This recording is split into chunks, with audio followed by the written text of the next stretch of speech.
Hello everyone, welcome back to the new video. Today we're going to be going over r/unpopular opinion. This is our second delve back into the subreddit. I think it's a popular one, and so let's get right back into it.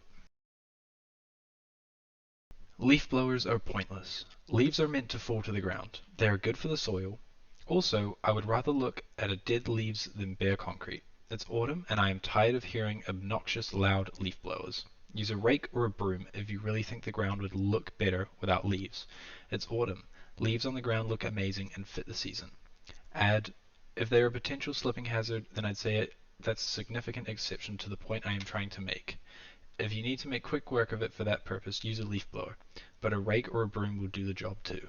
I think they have a point. I mean, like it is part of the season. All the leaves fall to the ground. It's good. I think it does also look pretty good, but you want to clean up the driveway or like a pathway, then that's cool too. I don't think it's the biggest deal. I think this guy maybe just has some noisy neighbors.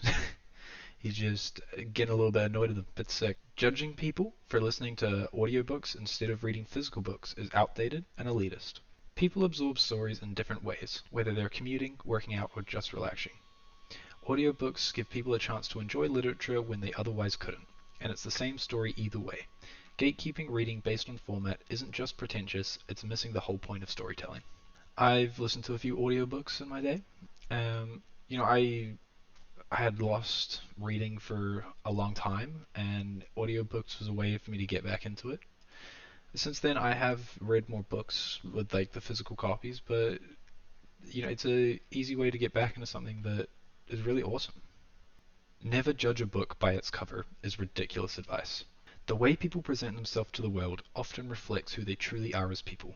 Habits, good or bad, leave physical evidence on the person who practices them.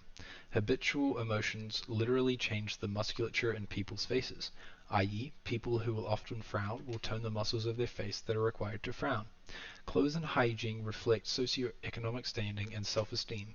Yes, keep an open mind when meeting anyone, but I found that books match their covers at least 95% of the time. I think the saying itself is a bit weird anyway, because the whole point of a cover of a book is to judge the book and get like readers. So I think it's a little bit weird, and I think people are similar to that. Like if I go out in a clean shirt, I had a shower, I smell nice, then you kind of know that I take care of myself a little bit. I mean, to be fair, I could just be running to the supermarket just to get something for.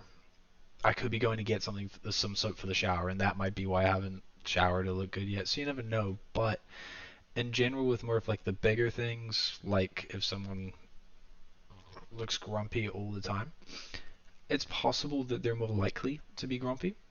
That doesn't mean that they always will. Taking naps during the day isn't refreshing. It just makes you groggy and unproductive. Okay, I don't get the hype around naps. Everyone acts like there's some magical reset button, but every time I take one, I wake up feeling worse, like full on groggy, cranky, and wondering what day it is. And don't even get me started on how it screws up my sleep schedule. I'd rather just tough it out and go to bed earlier than waste my time on a nap that leaves me feeling like I got hit by a truck. Is it just me? Do people actually wake up from naps feeling refreshed, or is everyone just pretending naps are amazing because we think they should be? I think naps is a little bit of like an art form or a science where like if you take it too late in the day, it's worth just toughing it out. There's like 4 or 5 p.m. There's no point napping then because you're as they say you're gonna wake up groggy, you're gonna wake up tired, you might oversleep, and now you've screwed up your night and it's gonna be horrendous.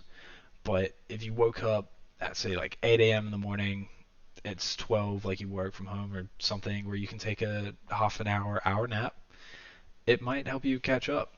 But otherwise, if you hate yourself and you want to wake up quickly, take a cold shower. It works so well for waking you up. Being put into a retirement home slash senior care home shouldn't be seen as a punishment. If you're 80 years old and starting to need more help, why would you want to become a bother to your kids? If I get to that age, I would want my kids to put me in a home since I wouldn't want to be a burden. Imagine your child has a professional career. Why would you want them to quit their job and to care for you? You would rather put your children's life on hold than go to a retirement home, which some can be fun. I think part of the reason people see it as like a punishment is for some people it's kind of like pushing their parents away and like getting them out of their life. And also, I think we've all seen stories of what happens when senior care homes go wrong, and maybe some nurse, I'm not going to say all, but some nurses may take advantage of the patients, or it's really not a good place to live, and they fear that. But hopefully, with like some research and maybe like a trial or something, you can find a good one. And I somewhat look forward to being 80, being retired, and just like going outside with all my old friends. Even if you have a calculator, you should still be able to understand basic math in your head. Calculators are very finicky in how you enter stuff. I know people have given like a dollar tip on a $90 meal because they didn't use their calculator correctly and they didn't realize that that was an obscene number. You don't have to be able to be exact, but I think just a general understanding of what a number should be close to is important. Addition, there's also numerous times when the 20% or 18% tip they show you on the restaurant bill is way higher than what it actually should be. I think this is a good point, not just for stuff in like restaurant tipping, but you know, being able to have a calculator input all your calculations is great. But if you don't understand what you're putting in and you don't actually understand what's coming out, then it's not really that helpful. If you're trying to find 20% of something and you don't like know the right way to do that, you could be believing anything. It could be any number and you have no clue what's coming out. Um, like it's a good idea to have a basic understanding of maths, even with a calculator. Even if that's school, like stopping going from learning your times tables out on the paper and getting you to input them the right way so that you understand it. Working is enjoyable and rewarding. I think that working is completely enjoyable regardless of the type of work, whether it's hard manual labor or long office hours. Work gives people an opportunity to push their capabilities and contribute towards something greater than themselves. The feeling of accomplishment and personal development make work necessary for any healthy mindset. I think that this can have a lot to do with the external factors of working that like make work good or bad. Like working 12-hour days, but you're working with like amazing people. Sure, it can be hard, but it can be great. Whereas like if you're doing the manual labor or even like the office work and you don't believe in the company, it can be really destroying and it makes that 8 hours feel like a full like 24 hours. Um, but I do think, if like you take a month off work and all you do is sit on the couch, you don't feel great at the end of it. Whereas like you do some work that you actually feel is rewarding and you're enjoying it, I think it is enjoyable and rewarding, but I also think it is an unpopular opinion, so well done. Being sensitive is more important than being honest in a relationship. I believe that in a relationship it's important to communicate openly and being honest, as long as you don't hurt the other person's emotions. Being always honest may seem like a good way to make the relationship stronger and improving mutual trust, but I believe it's actually counterproductive. If you always say what you think is the truth, even if you know the other person may feel bad, inadequate, or deeply offended, it actually decreases trust and makes them less prone to talk to you. In the long run, the relationship becomes weaker. If you have to tell someone something that deeply bothers you, find a way to make it hit softer, or if it doesn't matter, just lie. It's better than hurting your partner with no benefit. I believe that being comfortable with the other person and being safe and sure they will do anything to not hurt you is way more important than knowing they will always tell you the truth. I think that that sitcom shows have kind of showed us why it's not always the best idea to be 100% honest, and that like being that brutally honest can actually just mean being a bit of a butthole. Um, there's a big difference between being always honest and knowing how to word your honest opinion. Like if I think the person is being annoying, I could just say, hey, you're an ass. Or I could be, hey man, I'm not sure like that's the right thing for this environment. Um, maybe you pull them over for a sidebar instead or something. Or like it's not always the same thing. Being absolutely honest and saying it in the right way. So I think being sensitive and being personable can be super important. Um, and I think they don't really delve into it. It's not really a long post, but I think that also depends on what you're lying about. is you're literally lying about your whole identity. I don't think it matters that you're being sensitive. I think it matters that you're lying about your identity.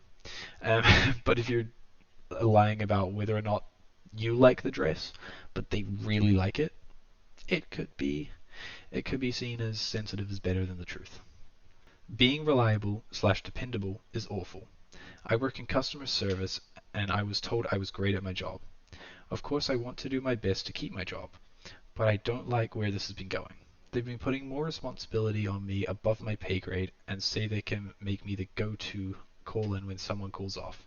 I've been starting to refuse more when I legit can't come in due to other obligations. I'm not used to setting boundaries and sadly am a people pleaser. I hate being good at my job, but I don't want to be bad or I'd get cut and need this job. I'm so tired and burned out from long shifts and no break. They don't give them to me even when I ask because they think I can do fine without them because I have so much energy. There are no other jobs in this area. I'm not kidding. I'm actively applying and there is nothing here and I can't afford to move. I feel stuck. I think that what this person is experiencing is not simply because of being reliable and dependable, and I think they brought it up themselves in this, that it has to do with people pleasing. This is something that I've experienced myself a lot in jobs, where you want to look like the number one in your eyes so that they'll like you, and then you get a couple months in and you realize that by this time you're kind of just being used, but because you've let them. So they depend on you for everything. You're doing way more work than you're getting paid for, and you kind of feel stuck now because you want to just work like everyone else who's getting paid the same as you, but you kind of set yourself up as this. So I think, unfortunately, it can really depend on your start at the job, at being good, but also having the boundaries to not be like, oh yeah, I'm gonna take on everything, and instead figuring out those boundaries and kind of like enforce them to make sure you're a good worker, but also not being taken advantage of. And hopefully, this person learns from this experience and can take that into the next job. Hopefully, they can find a new one.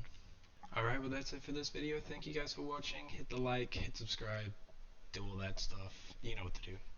Bye.